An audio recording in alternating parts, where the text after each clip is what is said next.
Защо се влюбваме винаги в неподходящите мъже? Дами, много чакана тема от вас. Задължително трябва да останете до края на видеото, за да разберете най-честата причина, поради която вие се влюбвате в така наречените неподходящи мъже. Причината е следната.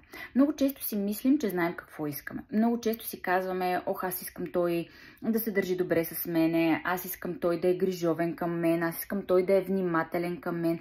Но знаете ли, много често харесваме такива мъже, които да не се държат добре с нас. И знаете ли защо е това? Защото ние имаме толкова много травми вътре в себе си, че всеки един партньор, който ние срещаме и който мислим, че е неправилен, всъщност отразява нашите травми. И как да разрешим тези травми, как да ги преработим, как да ги променим?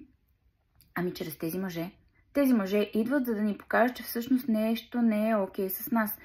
Няма неподходящи партньори. През цялото време това ще ви повтарям. Няма неподходящи партньори. Всеки един мъж, който се появи във вашия живот, е супер подходящ. Защо? Защото той ви провокира.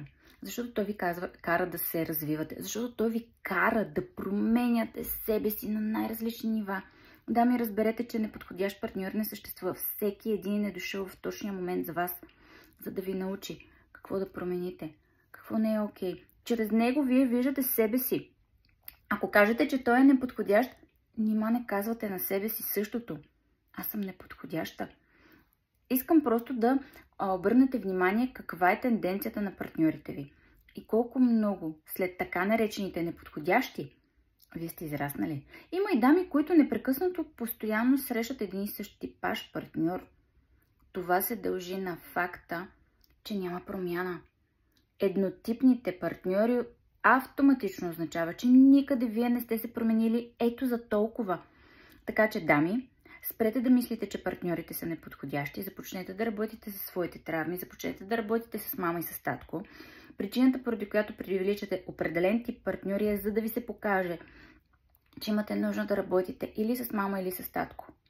Да развиете своята безусловна любов. Да приемете, че тези партньори идват, за да ви накарат да се промените и да сте по-добра своя версия. И в един момент, когато вие подобрите себе си, работите със себе си, правите лична терапия, която задължително трябва да прави всеки един човек, вие след това променяте себе си. Променяйки себе си, привличате онзи, за когото винаги сте мечтали, защото всяка една от нас иска определен типаж партньор. Но за да го привлечете, е нужно да станете определен тип жена. Защото много жени искат силен, страстен партньор, уникален секс, уникални преживявания, пътувания, пари. А вие какво давате, за да имате това? Вие какво давате? Каква жена сте? Защото ако сте в супер силна мъжка енергия, няма как да привлечете такъв тип партньор. Такъв тип партньор, истински мъж, е привлечен от жена, която да е балансирана, която да е щастлива, доволна от живота си, която знае какво иска и която се чувства прекрасно в кожата си и е грижовна към него. Точно така. Ако искате да сте такава жена, определено трябва доста да поработите върху себе си. Пожелавам ви прекрасен ден и надявам се да съм ви помогнала да разберете, че всъщност няма неподходящи партньори. Чао и до скоро!